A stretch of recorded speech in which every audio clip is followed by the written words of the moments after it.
go to the market, talk to a CRO, talk to a VP of HR, talk whatever the role might be, and we assume that a 22-year-old kid can follow a talk track and have the business acumen to uncover pain points and intel in the account. Instead, they know they can't do that, so what do? Just push meetings. That's all they do. They just push meetings. And most of the meetings shouldn't have happened.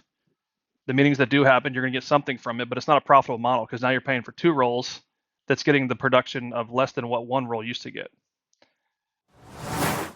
Welcome back to the B2B Playbook, where we believe that great go-to-market is about people, not platforms. Nowhere is that belief more tested than in Outbound. For the last decade, Outbound has been built on a factory model. SDR booking meetings, AEs running demos, and leadership obsessing over pipeline volume. But that model is starting to crack. Buyers trust it less, deals stall, and whole go-to-market systems leak revenue before they even begin. We've got CEO of Titanx, Joey Gilkey, with us, and he's been one of the loudest voices calling out the sales industrial complex for selling teams on activity at all costs. And joining us too, of course, is Adem Manderovic, the creator of Closed Circuit Selling and CRO School. Adam, I'm keen to get you also into why this volume game might be broken, but also how we can go even deeper on this problem. And I know, Joey, you want to dig into that too. So today we're going to pull apart why that SDR-AE split eroded buyer trust, why segmentation and incentives might still miss the mark, and what the future of Outbound should really look like. Joey, thank you so much for joining us. Thanks for having me, guys. Let's get after it. Yeah. 100%. And Adam, as always, good to have you too. What an intro. We could just leave it there, guys. Yeah. All right, let's go home. Out. Joey, you get back to the pool with your kids. Yeah, I had to pull them out kicking and screaming, both of them. I love it. Look, Joey, for those who haven't heard of Titanx, could you please give us a quick overview of what it is and really what problem it's solving? Sure. Yeah. Titanx is a phone intent platform. And so at its core, the problem in the market we solve is that we spend a lot of money on this hyper inefficient model, which is SDR and AE. Ironically, it was built to be efficient. And the biggest problem that we see is that reps aren't going to get the at-bats. So we pay all this money. We have cost per dial, cost per conversation, all these metrics that we're paying for. We don't realize it.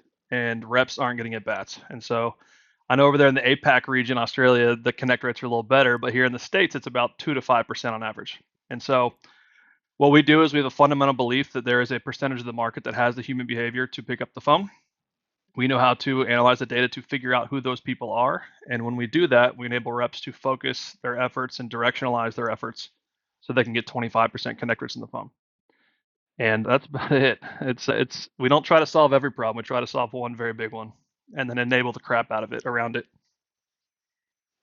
Yeah, no, I like it. Adam, I am, Joey, originally just a humble marketer more so than a salesperson. And we were putting together a Chief Revenue School with Adam, which is like more of a cross-functional training program. And he introduced me to Titanx, and we refer to Titanx in our program as well, because he said, look, I got to see working closely with sales how important and precious their time is, and just how important that channel validation is. And I guess that's what you guys do at Titanx, right? Is if someone's more likely to pick up the phone, then we want to know who those people are, so then we can be more efficient when we're dialing. That's right. Yeah, just prioritize the efforts, and we're not phone is only.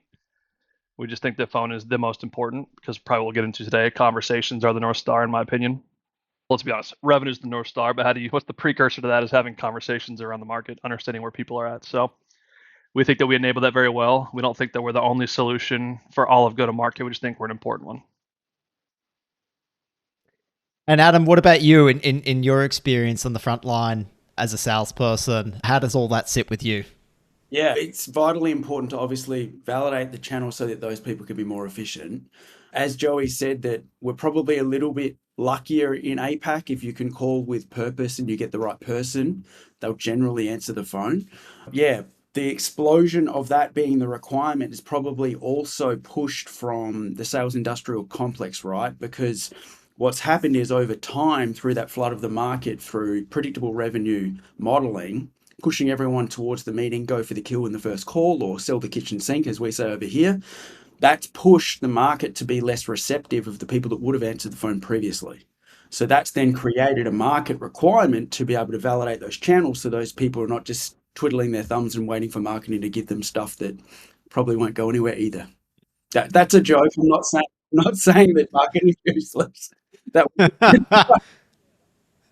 yeah, I knew I should have ended this after the yeah, introduction. yeah. I know. So for context, like George and I have a running joke that sales, or previously in my heads of sales and CRO roles, we would basically just ignore what marketing would give us because we knew that it was useless. But that's not the type of marketing and connection and like cross-functional pollination that we talk about through having like further enhancing what you guys do in terms of channel validation, but obviously also validating the market with market signals. And then we bring marketing into the fold. But we'll get further into that. But yeah, so now we just make a joke about it. Yeah, I would have always just ignored what they do anyway. Just go back to what we're doing. Maybe we can go a bit deeper into why the SDR-AE split outs have lost trust with buyers. Joey, do you have any thoughts on that? Do I have thoughts? I mean, it's a fundamentally broken model for a number of reasons. I think we got to step back and say, like, why did it happen in the first place? I think that the cheap answer would say it was a function of trying to scale. But you have to ask, why wasn't the previous model scaling? We used to have inside sales, outside sales. We'd have full cycle sales reps, which I'm a huge fan of. I think, Adam, you are as well.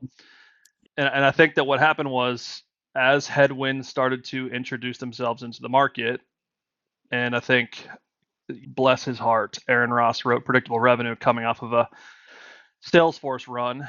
Mind you, it's Salesforce, and so you can do things different when you're Salesforce than you can a $50 million company. And so I think the why behind it was something was going on with the existing model, and so we needed to silo out or fractionalize the roles so that we could have half of them focused on pipe gen and half of them focused on closing and nurturing. And we have deviated far from that path, right? Deeper down that hole, if you will. And so I think that, one, the reason why is important, but I think, two, why is it not working today? Or what is the fundamental flaw is, one, you fractionalize what was meant to be one role, I think.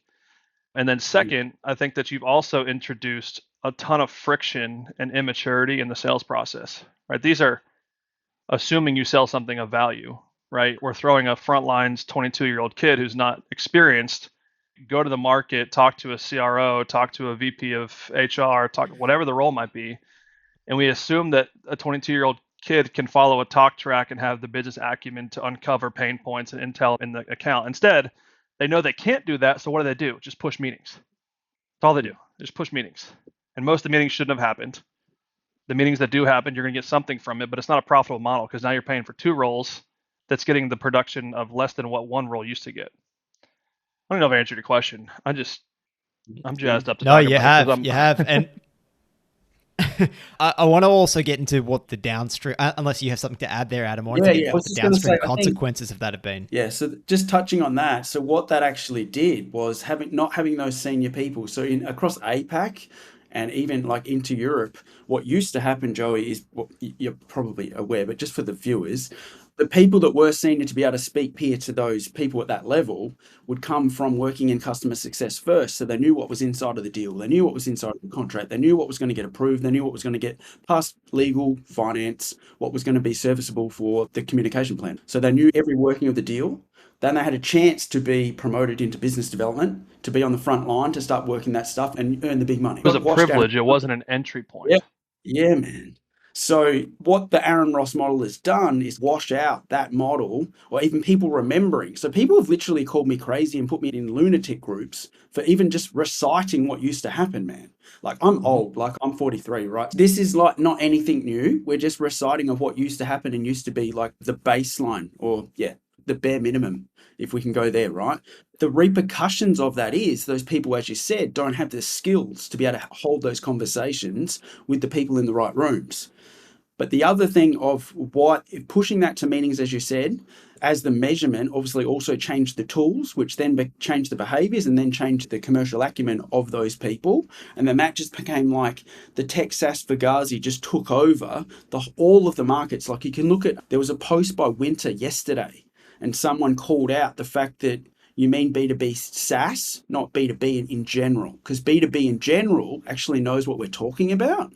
So that's what's happened. And then that forces from the marketing ends in terms of commercial architecture, Paul George's team is only left to do mass meaningless MQLs because they've got to keep feeding the wheel so these people can make calls that are going to go nowhere. As I said earlier, like my team, we should just ignore that shit because we knew that would go nowhere. Like we just knew if we just went out, validated the market first, validated the channels to make sure we'd have the right conversation. Luckily, back then it was just the phone. And then we just validated like who they're with, what they like, what they don't, when it might come up for tender, when they might want to look like it as an audit, what would it need to take that back as a template. Back then it was manila folders called a deal rack or a deal folder to marketing and say, build this out 3, 6, 9 months. And then the offshoot of that, those conversations when you're not trying to sell the meeting, was we also got the product roadmap for the next 12 to 24 months. Because they'd be say, hey, look, that you're probably not where you need to be for us to build this and this with you. But if you were to build this, then we could be. And that is completely, that whole 2-layer of those skills is washed out of the market, which further enhances your point of why channels need to be validated to get into more of those conversations. But that just seems to be like this untalked about, remembering, like it's people forget that was what we did. And if we simply just went back to market validations to open opportunities from first party intent signal, we probably wouldn't have this problem. But there's also vested interest, as we know, to push tools that curb those behaviors that continue that beast running. Sorry if I went on a tangent. Venture capital is the reason we're here. Venture capital is the reason we're here. You know, you can't blame Aaron Ross. You can blame the money guys who thought that Aaron Ross's book, you could replicate a Salesforce model back in 2014, whenever this really took off. And VC just threw good money after bad. And I had a good post today about my theory on why it got way worse the past 5 years, but that's probably another story. But I think that money getting thrown after a machine that was never meant to be successful is why we are feeling what we're feeling. Yeah, but that's also created that niche market of these GTM engineers, right? So hyper validating the channels, because the VCs pushing that model are still pushing the tools problem solution. So they have to do that. They can't pull out now because there might be like 3/4 of the run of getting to where they need to get out of those exit positions. So yeah, people don't look at the big picture in terms of architecture, in terms of solution. They just look at Adem and Joey might be right, but we can't do that because of X, Y, Z. And I'm sure you get the same type of DMs that I do and George does, whereas we're with you, but yeah. So yeah. What could you do if you're a VP of biz dev at a global company that's doing 20 million or 20 billion in revenue? What are you going to do? You know, like nothing. Yeah. We just have to keep the tidal wave and the pressure on by showing like market obvious that channels need to be validated so you can have more live conversations. And of those live conversations, they need to be pushed into first party intent signal. And with that, can then align your sales and marketing to be what it used to be. Sales and marketing were aligned. It's honestly as simple as that, but I think that people get pissed off at the both of us because it is that simple. And if it is that simple, it undoes their whole architecture of belief. Sorry, George, if that's too much of an answer. No, it's great. Joe, I'd love to know from your perspective, was there a moment in time where you saw really the downstream consequences of this mass adoption of the predictable revenue model? You've spent a lot of time on the front lines yourself. Was there a particular moment where you sensed that this isn't quite right? Yeah, it's when I bought into it for about a year because I was running this. I think it's just, it comes down to laziness on my part where I wasn't trying to get to the root issue of the problem. Instead, I was like, oh, the model's broken. No, the model just needed a little bit more care. And so instead, I started getting into more of the SDR-AE, fractionalizing the role. And for the record, I'm not against the SDR-AE model if it's done differently than it's done today. Like how I run it's very different. Like I pay an SDR 120,000 US dollars. Flat, no commission, no bonuses. That's what you get paid because you're an ad channel for me. And the real work is happening with the AEs. What do they do with those conversations? I don't care about a meeting at all.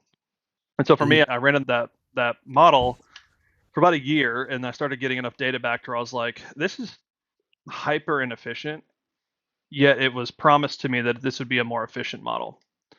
And I should have known better because for me, it was in the true model for a long time. I started off in tech, the enterprise level, that's all it is.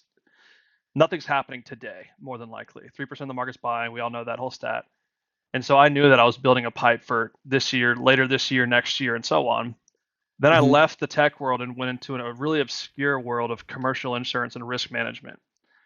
And that was the best world I could have possibly been in, because for me, it was, those deal cycles were 12, 24, 36 months.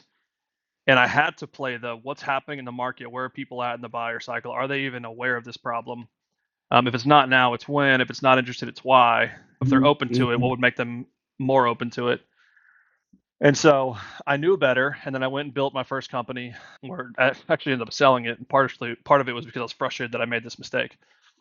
And I went and ran that model and realized that I was just throwing a ton of money at a problem that I already knew how to solve.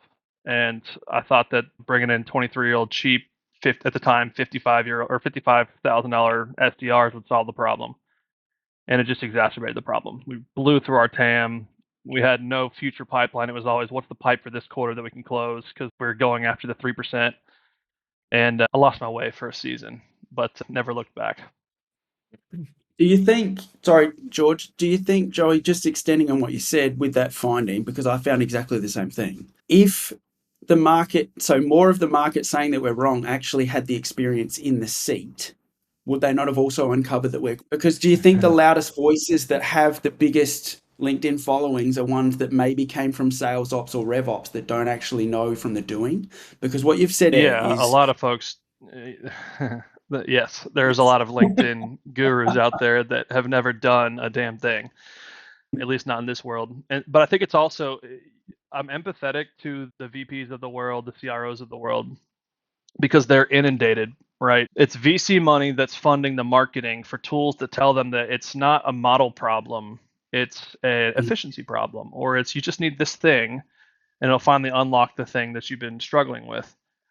And on top of that, I think that we have also fractionalized leadership roles. Like VP of sales there used to be a lot of rev ops in VP of sales. There used to be a lot of like CRO work in VP of sales.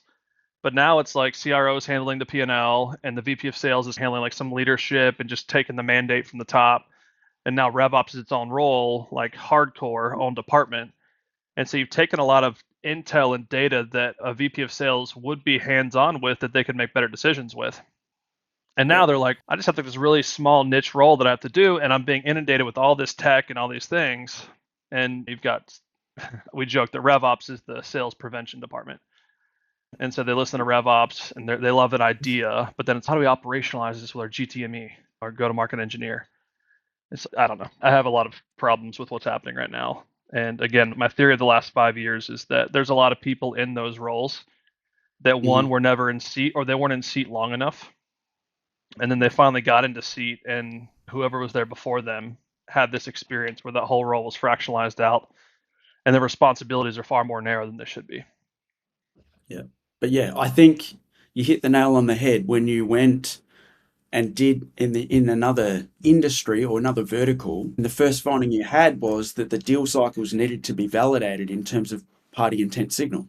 More of the people on LinkedIn or wherever in this bubble is, had that cross-functional experience, they wouldn't be questioning validating the channel, validating the first party intent signal, and then bringing marketing into the fold for 3, 6, 9 months or 12 and 24 months of product road mapping. It should be market obvious revenue alignment architecture solution.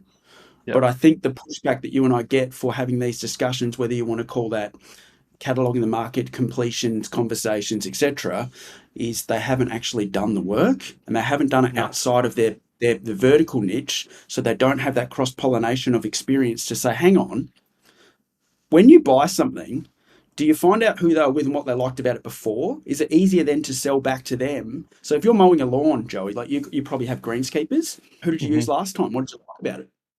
Oh yeah, how much they charge? Yeah. So then it's pretty fucking piss easy to then sell greenskeeping back, knowing who you're with, what you liked, what you didn't like. So then translate that to car detailing. When did you get it last done for your BMW, whatever, right? It's not rocket science. It just need to validate the channel and then validate the signal and then come back and bring marketing into the fold for product to be built out to sell that solution at that point in time on their timing, not ours. And then it becomes closing deals like a easy. But it's just not how these people think, man. They just, sorry. And the battle we're all fighting is that the SDR-AE model is very easy to market for. When you fractionalize out a role, you can create these niche technologies or niche products for that specific role. And then now we're fractionalizing even further where the SDR is now just becoming a phone person again, which, yay, I'll take it. But it used to be like phone, email, etc. And now you got a phone person who's the SDR. You've got a cold email team because of the domain reputation and all the things you got to do with rotations. And then you get the list building part as well. Like who's handling the list building? Should it be centralized, decentralized? There's infinite things to market to. And so it becomes very easy to market. Whereas what we're talking about is like a very holistic, we should be cutting a lot of the fat and we should be consolidating, just like people are now starting to get smart and consolidate technology. We need to start consolidating roles and bring it back to, no, the AE should handle a shit ton more than they're handling today. It's not sit on your ass and wait for meetings. That's not your role. Yep. So what it was in Australia, because we've got such obviously a smaller population, our whole population is about the size of Texas, man. So you can imagine we could have never done that. So if you tried to sell the meeting via email, people just literally blacklist you. Like it's not just like you would see that person in the street somewhere. If you go to a conference, you go to an event, you fly to Melbourne, whatever, you'll eventually see those people from that company and they'll think you're a dickhead. So you can't do that. You can't just burn everyone. Yeah. You already have a small enough TAM. Like it's going to get real small if you keep screwing it up. So I guess that's maybe given me same for the people that work for you. Maybe that's given us an enhanced lens of having to do multi-channel outbound by pushing back to the right channel to have the live conversation and get really good at that. So asking for permission, is this a better channel? Just to point back, or sending an email, but then knowing that you're also going to point back with a video message. Like we probably didn't do that 15 years ago, but we would have done that with voicemails, just name a number, because then they'll call you back. And then, hey, then you've got them on another channel. But this stuff is probably going to go back full circle with all of the AI tools. We're probably going to get pushed back into doing a lot more face-to-face or in-person, or like Tell you what's going to be on the rise, direct mail. Yeah. That's where I'm going. Personalized deal boxes, postal boxes. Yep. That's what we used to do. We're running a campaign right now. That's yeah. So I talked to Ryan about this 4 years ago. And I'm like, bro, this is what's going to happen. All of this shit's going to get saturated. We're going to go back to deal boxes in the post. You're going to get a gift. You open up and it's got, it's all nice. And it's got, this is someone you want to do business with. And inside of that, it'll have something tricky about like why you would want to do that to spark your interest. And that's going to be your channel. Yes. Yeah. Joey, can I jump in and ask, okay, so for your SDRs, everyone wants to measure them on meetings booked. You're not paying like a really good base salary for that person. What are you measuring them on if not meetings booked? Completed conversations and disposition discipline. So I want... Tell me what disposition discipline means, please. And how do you define completed conversation? So I'll start with the first one, which is completed conversation is I got the person I intended onto a call, right? So they answered. We validated they did. We got them onto a call. They were able to, one, I was able to confirm it's the right person. Two, I was able to get them through a pitch. And three, I was able to bucket them or disposition them into the appropriate bucket. Ryan talks about buckets all the time. Ryan and I both stole that from the recruiting world. We both came from IT recruiting. And so I used to call it stacks before Ryan ever wrote a book. He wrote the book. He then called it buckets. And we both did the same thing. But it's from the recruiting world because you're always working candidates through buckets. But a completion is person intended, confirmed, gets to the pitch, and I can bucket them into a specific category. Now, those categories for us at its simplest form, there's 6. It's meeting, it's activated, it's not now, it's not me, it's referred, it's not interested. Very simple 6. There's some subcategories, but those are the main. And so the North Star metric for the SDR for me is to have the conversation, confirm it's the right person, and then also make sure that we have a certain amount of completed conversations a day. Because again, I'm trying to case the market. I want to figure out who is everybody, who are the players, is my list right, is my messaging right? But I want to figure out where's this account at? What is the incumbent solution? What are the biggest pain points they're experiencing? When is their budget cycle? What's their fiscal? Like all these things that you don't necessarily get online. And so I can talk to first party data, the person I want to talk to, and I can actually figure out more about that account than lives online. And then from there, outbound's very simple. List, message, rep, follow-up, timing. And so I got my list right, confirmed. I got my messaging, I got to a completion. I got my rep who can actually deliver that call effectively and have that conversation. Now I follow up based on those dispositions. So to that question, disposition discipline is I want to ensure that when you have the conversation, you properly bucket it at the end. And I need that because, one, it gives me intelligence on, was this the right targeting? Is it the right messaging? Am I training my reps the right way? But the last part is I now know how to follow up. You have really solid notes and you have a disposition. When it goes into that disposition, it goes into a separate list. That list now has intelligence attached to it, contact at the company I want to break into with notes. I've had a conversation and they're activated. Why are they activated? There's intent, there's intrigue, there's interest, something there. Now I feed that to an AE who's a more professional seller, right? Going back to the old days where the seller had a little more business acumen that came from CX or CS and they came to sales.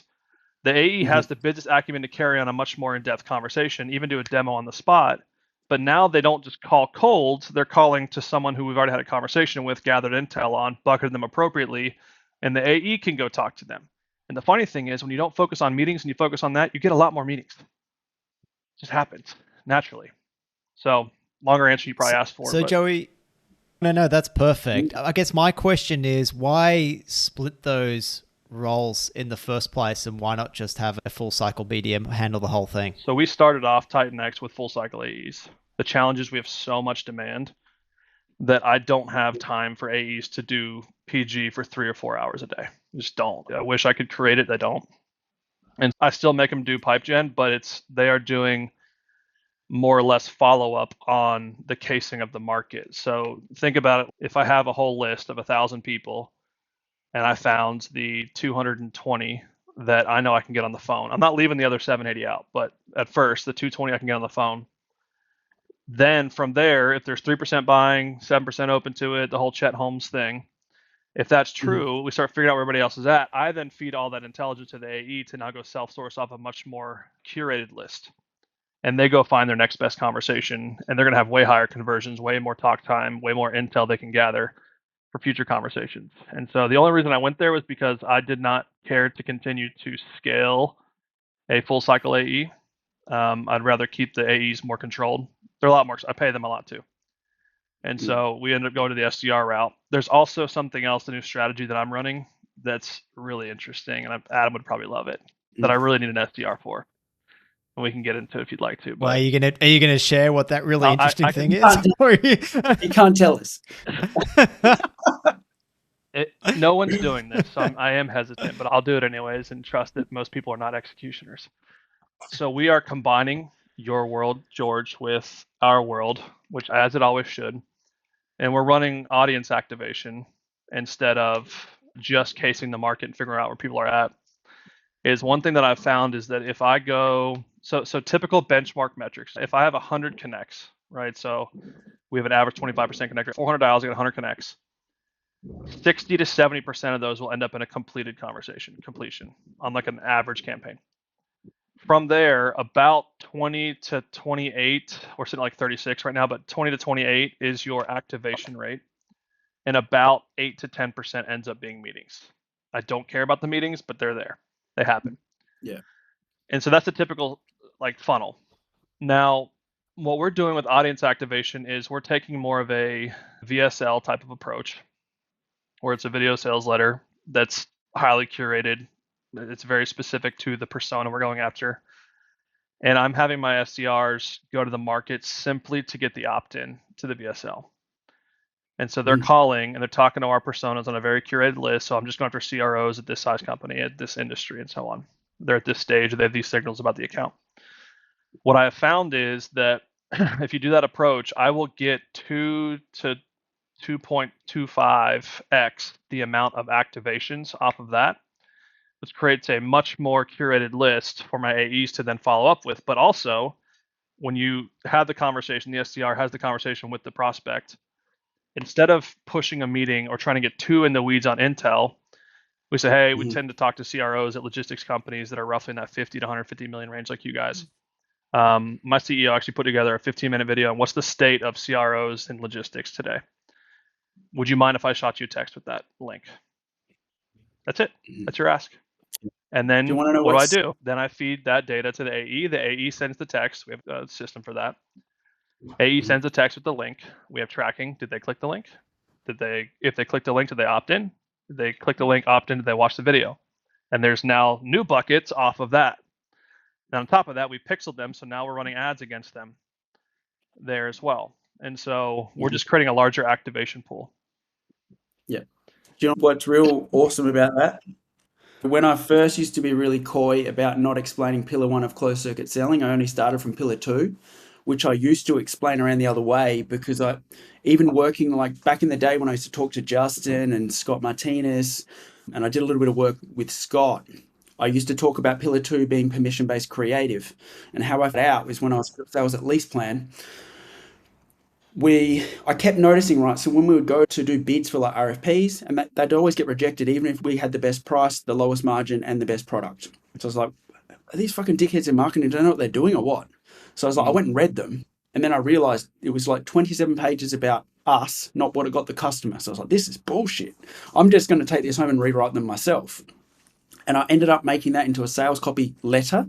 And then I thought, who's still going to read this? Because I still need permission. So then I made that into an animated cartoon. And then I just got my BDMs to send it to people. Hey, Joey, we've just put this together for people just like you. Would it be okay just to show you what we've got? That was it. And then they click on the hidden link. And that would be like it back then. This is like 2014, man. So we did was it like hidden links on YouTube or Vimeo? Because I wasn't allowed to do it. Because I was like private channels or whatever. Yeah. So we did that. And what I found was there was like almost 8 people out of 10 that we super targeted went to either a meeting or a contract discussion just by doing those as activations. So then, George, just for your context, this was like 11 years ago. We then would catalog them on the entry of that meeting, not at the start, because they already said that they had intent from what they'd seen. And that's why I used to explain it around the other way, generally because I thought that if I explained all my pillars up front, I literally thought people on LinkedIn would be smart enough just to steal it all and then just never pay. But George convinced me in 2023, just explain how you do everything, and people still don't ever do push it. back. No, they put me in LinkedIn lunatics and said my injuries are. I'm a frequenter on there.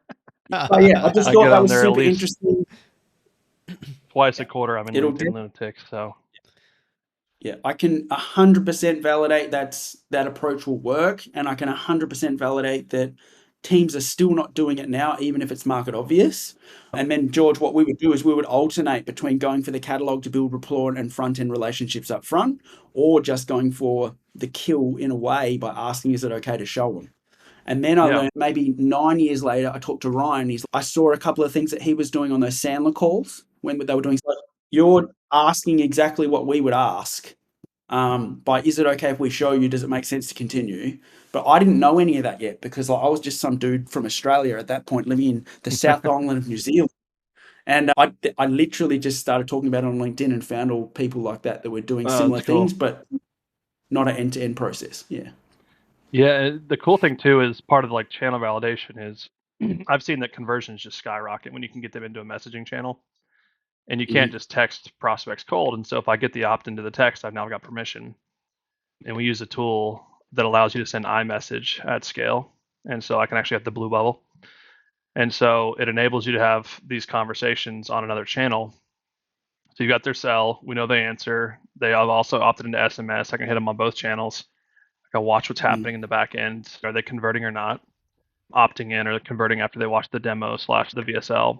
And then we have a specific follow-up cadence off of that enables us to just have a lot more context on how are they interacting with it, how long do they stay on the site, were they engaged, were they not, they click and watch 14 seconds and jump off. If they didn't watch it at all, cool. We have their phone we can call them on, we have their phone we can text them on. We've got to get them back.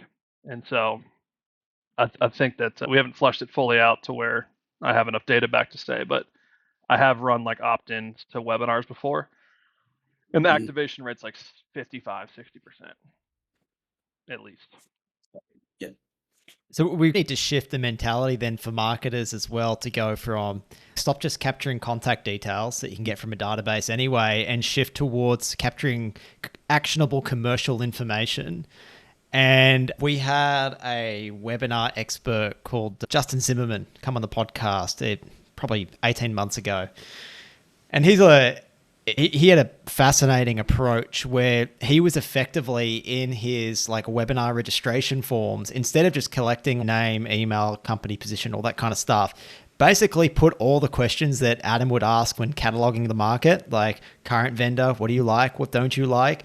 And he showed that he still got an enormous amount of registrations, that there was no real difference in drop-off of people completing the forms. Mm-hmm. And then all of a sudden, like, that activity was no longer just like to educate, which is fantastic. That's what we should be doing. But actually gives you a whole host of really valuable information to come back to the buyer on their terms as well. So you're not just going through and calling your list, trying to book a meeting with every single bloody person who attended the webinar, but you can go back and you can have really informed conversations with the right people at the right time. I think, Joey, maybe marketers need to shift their mentality to, yes, we need to educate, yes, we need to be remembered, but we also need to look at every opportunity for interaction as an opportunity to gain commercial information, which is not just selfish, but also helps the buyer work on their timeline as well.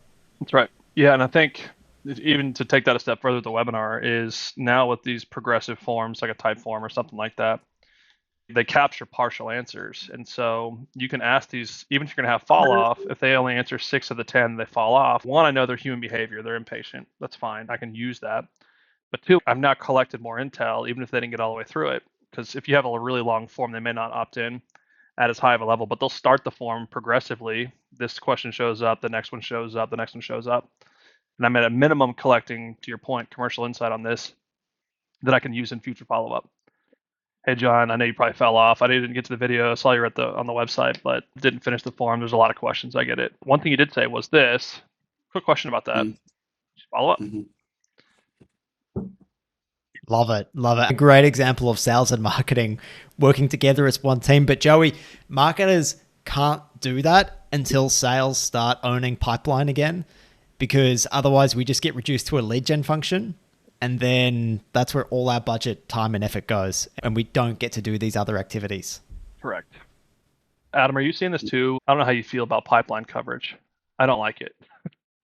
Like this 3x, 4x multiple on pipeline coverage. Mm-hmm. I think it's a very infantile way to look at revenue acquisition. But I think that one of the most detrimental things we did was we tied the SDR function as the tip of the spear to pipeline coverage. I don't know if there's a thread for us to pull on there, but that's something I've been kicking around lately. Is like, why is that? Why do we have such an obsession with pipeline coverage? And the ironic thing is people are so fractionalized and don't know their numbers well enough that they had this arbitrary pipeline coverage. But if you actually map out their meetings held, sales accepted, and win rate, that coverage doesn't even get you to your target because your win rate's too low, or your sales accepted rate's too low, or your show rate's too low. And so it's funny. When I used to still have to operate in those spheres, what I would talk about more is what's happening to the 97% of the market that we're rubbing up the wrong way to enable that coverage. If we enable our people just to work on first-party intent signals by validating more of the market, that enables us to roughly speak to about 20% more of the people that wouldn't have spoken to us if we were just pushing for the meeting, which is between 3 and 5%. So that is how I would always cover off on that. It's just, it seems like it's market obvious, but it's not. The obsession of that is driven by the tools, by what's being pushed. Whereas if people can just step outside of that or even run like a pilot program to validate more of the market, they get to speak to more of the market, they get more conversations, they get more live party intent signal, they can bring marketing into the fold. That's just not how people think, unfortunately. Yeah. And George, like in your world with marketing and sales alignment here, which should never have even been a term, should have always been aligned. I'll give you a good example. We have a company, they're about to IPO. So they're a massive org. We cased the account. So we hit 4 or 5 levels on the phone, had really good intel and conversations. That then fed our LinkedIn retargeting ads. And they clicked on 11 ads over the course of 21 days and then converted. It's like we would not have put them in. Part of channel validation doesn't mean that just because I validate they can talk right now on a phone doesn't mean that's where they're going to convert necessarily. But we're using that intel to feed our ads being more personalized and more targeted. And now we have the specific people we can target in those accounts. Like it was actually really eye-opening for me because I knew it was working. Like I can just see, and attribution's a funny thing. But to look at 11 ads clicked starting 3 days after our last phone conversation was like light bulb. And that's the beauty of this as well, is because I guess you've got like the two main functions of marketing. Like obviously the brand marketing, like reaches your future buyers. So when your team calls people up, they have some recognition of Titanx, right? And that's great. That's what we need to do. And then there's the partnering with sales and the sales activation side and the allocation of resources to get to those who are more likely to be in market. And that's, as you said, that's what allows us to do, is to better allocate our resources. Like, why would we spend a shit ton of money on a handful of accounts if we know that their contract isn't up for renewal for 2 years? Like, why are we prioritizing them with all of our marketing efforts? We probably want to do that 3-6 months out instead, because that's really when it's top of mind for people. We want to make that short list for them when they're starting to reconsider it. But marketers don't have that information. That information has to come firsthand from the market, from conversations. And instead, marketers are being sold all kinds of platforms to try and guess who is in market and when and what's important to them. And it just doesn't work, because how could you know that information? Yeah, buyer intent, my least favorite thing in the world. Yeah. Hey, let's find a fraction of the buying market and let's give everyone that same information. I'll go after about 1.5% of the market right now. We posted about that on LinkedIn a fair amount, and we still haven't had someone come in and say, we use this data and this is how great it's been for our team. It should be pretty easy. I've seen one good case study for 6 cents, come to find out they're an affiliate. So maybe it wasn't even true. Yeah. But it seems like we've gone so far down the wrong path that obvious should be, right? Channel validated, market validated, first party intent signal, timing, or product roadmap. They're the people that should be bringing to the fold for marketing. Can you build us out at this amount of timing? And could you also then possibly send them some push stuff at these time increments? It should be that simple, but apparently it's not, because like even I reposted something yesterday just explaining this to another marketer, and she had no idea what I was talking about. What do you mean? In what world would we not want to know that information so that you could both be dually effective? Like, I can't fathom that. How could we get so far down this path that people, even in bums in seats, have no idea what we're saying? Like, what do you mean? A question I have for you, Joey. Sorry, you go ahead, Joey. No, it's not that important. I was just saying that the only thing I was going to make a point on was I think that the CRO today is coming from sales, or they're coming from marketing. They're not coming from revenue. It's a role that had to be filled that, unfortunately, depending on your background, you are going to be biased towards one versus the other, when it should be, no, I look at the holistic picture. This is how we work together on this whole thing. Unfortunately, that's somewhat of a unicorn these days to find someone that can actually sit in that seat. I think we should probably get rid of the role for most people unless they actually have that background.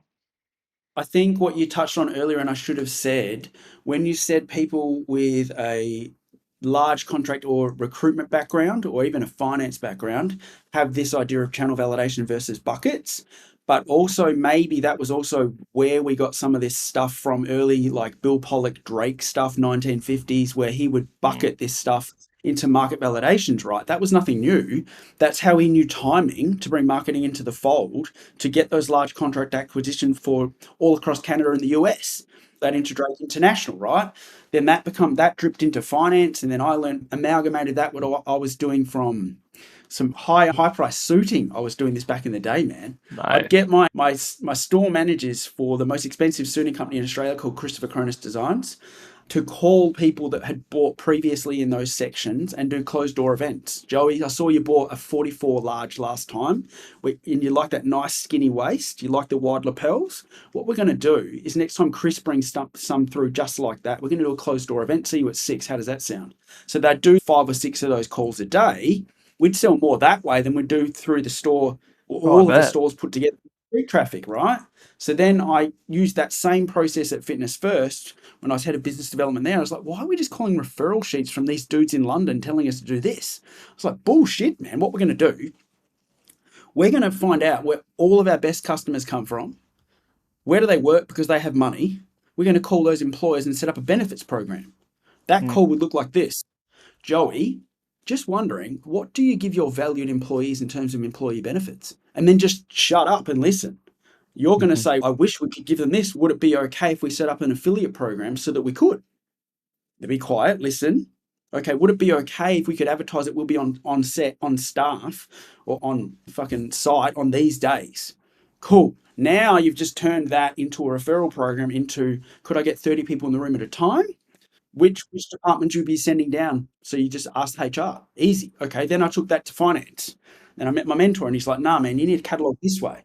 And it should be obvious and it's very easy to cross-pollinate all of those skills, but people just don't think that way, man.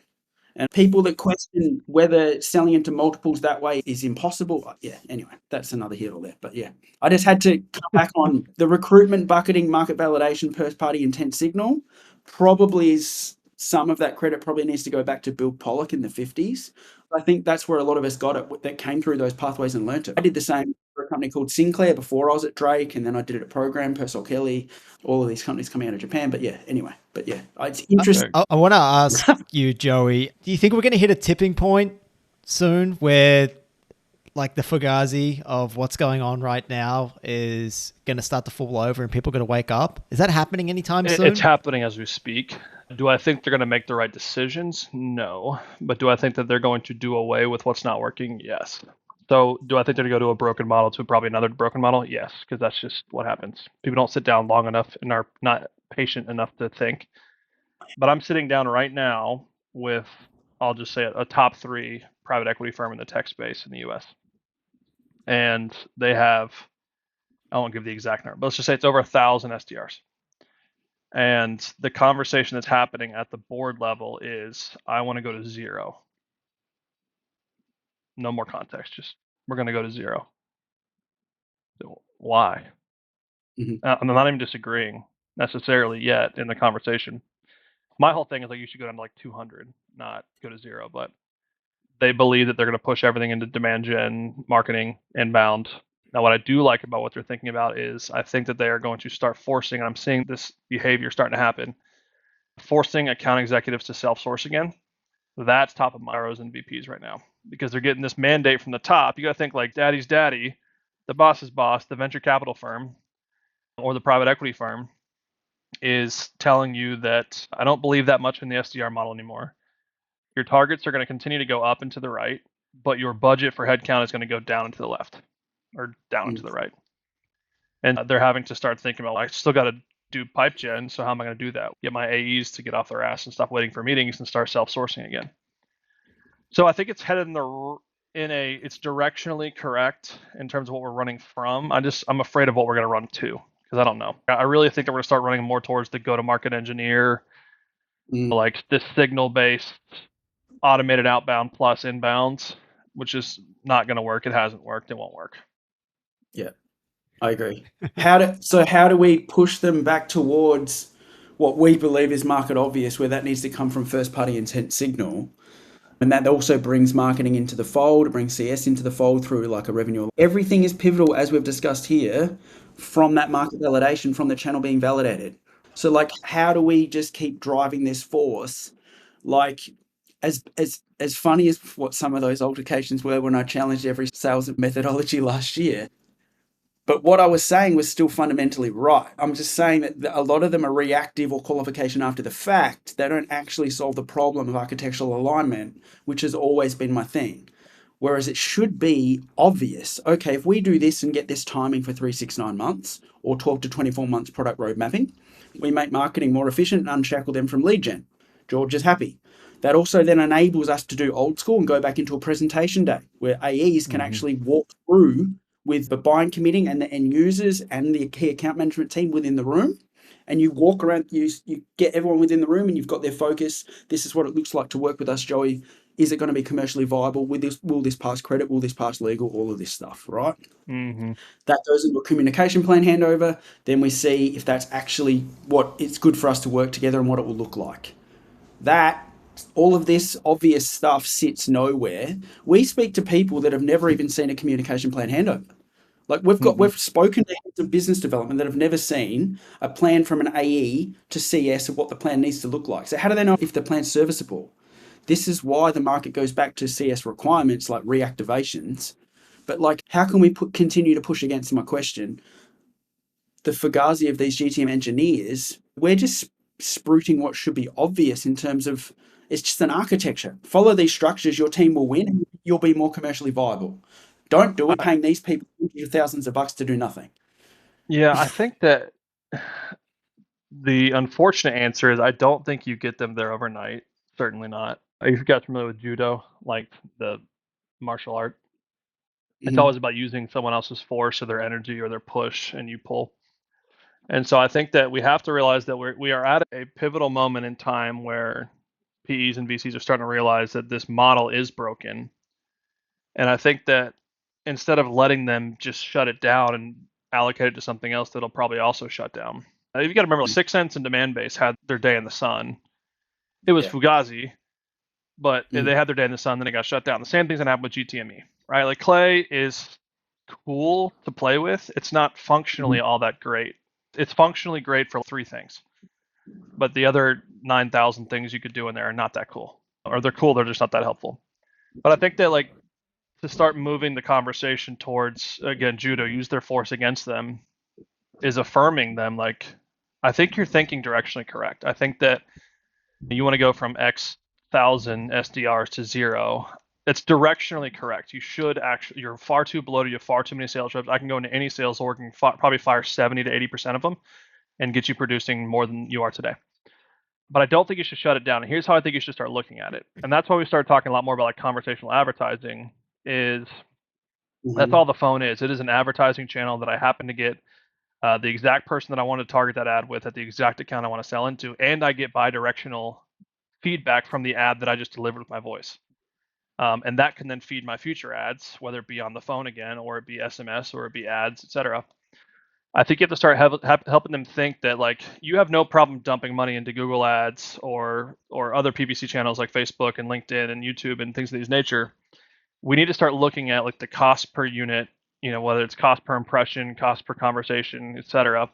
Just like we'd open up LinkedIn ads, we'd monitor our CPMs and our CPCs and our cost per acquisition.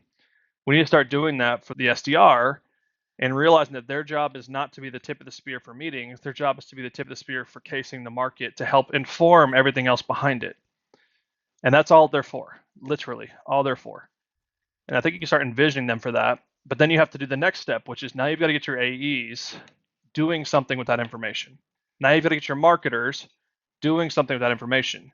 And AEs and the marketers have to work together, to your point, right? They are more aligned than the SDR is. The SDR is now, I look at them like LinkedIn ads. That's just all I look at them. Like, I don't need my AEs interacting with the LinkedIn ads channel. I need them taking whatever comes in from LinkedIn ads, intel, and doing something with that. So that's my 2 cents. I don't know if we can change it overnight, but I do think that this is a good time to start having those conversations. I think that's the soundbite right there. Yeah, that was awesome. Joey, another question I have is, okay, say you have 1,000 SDRs. We need to get that to 200. For those 200 that you keep, how hard is it to retrain them from going from meetings booked mindset to focusing on like completions of conversations and the disposition bucketing that you referred to? Training them is exceptionally easy. Training their leaders is exceptionally hard. SDRs because of malleable. How they're incentivized and measured? Yeah, I think that training the SDR is actually going to be the easiest part. I think it's going to be exceptionally easy, actually. I think the challenging part is going to be training the leaders, right? They think in such finite times frames of 90-day sprints, right? We have an SKO for this quarter. We're doing a quarterly kickoff. And then at the end of the quarter, we're doing an evaluation. Did we hit our targets? And they don't realize that if we had a 12 or 18-month time horizon that we could actually sit back and watch this thing play out, it would blow the quarterly sprints out of the water. But unfortunately, with the 10 years of VPs, the 10 years of CROs, the 10 years of SDRs, the 10 years of AEs, we're losing all of that. And we're just churning, and there's attrition, and we're having to replace it and start over. and we're losing an AE mid-deal with some of our big customers, and we're losing SDRs after they've given us a bunch of intelligence, and we're losing a VP who might have been bought into a strategy that was more long-term. And so I think training the leadership is going to be the most challenging. Like realistically, like one of my objectives and missions right now is to go to the top. That's why I'm talking to the PEs. That's why I'm talking to the VCs, is I want to envision them for the long-term play. The PEs are a better bet for me, right? They have a little bit more longer time horizon, getting their money back in 3 to 5 to 8 years. I'm okay with sitting down with them. VCs have these sprints of playing hot potato on their series rounds. And so if I could sit down with a PE and really envision them for their 65 or 47 or 36 portcos, of, hey, if you just ran this play for 12 months and really committed to this, and you really got your VPs, your CROs in a room to think about this strategically, the portfolio valuation is going to just go out the roof. And so back to your question, reps, real easy. It's refreshing to know that I'm paying $120,000 for you to not set meetings. That's a gangster role for an SDR coming out of college or a young 24-year-old kid. Is I know that I can go in there with no pressure of squeezing my last meeting in to hit quota. It's a terrible meeting, I know that, but I've got a cool side deal with my AE. Instead, if my entire job is to just talk to people, have discipline around what happened in that call, and you catalog it, to Adam's point, if that's my job, that's a great job. And not to mention, if there's no pressure there, I don't make high pressure decisions. I sit down, I think, I get more interested in the conversation because I'm realizing my company actually values the conversation. Instead of valuing the meeting, they value the conversation, the intel. So I'm going to start having better conversations. And then guess what? Those people, because they have better conversations, or have better business acumen, they can become AEs that are effective at this. And then better AEs become better managers. And then better managers become better sales leaders and VPs. And better VPs become better CROs. And then we've completely shifted the landscape of the org if we just gave it enough time. I truly think you could change the entire revenue org by letting the SDRs not have this high pressure, ridiculous North Star metric of meetings. But Joey, that was absolutely incredible. Like amazing sound bites. I don't think we've actually had a more aligned conversation, Adem and I, with anyone than this one, even down to you two both being in LinkedIn lunatics, which is absolutely incredible. Joey, thank you so much for joining us. It's been such an insightful conversation, one that Adem and I have really enjoyed. Make sure you go and check out Joey Gilkey on LinkedIn, check out Titanx as well. And thank you so much for coming on the show, Joey. And thank you, Adem, for joining us. Yeah, no worries. But yeah, it just speaks to everything that we know, right?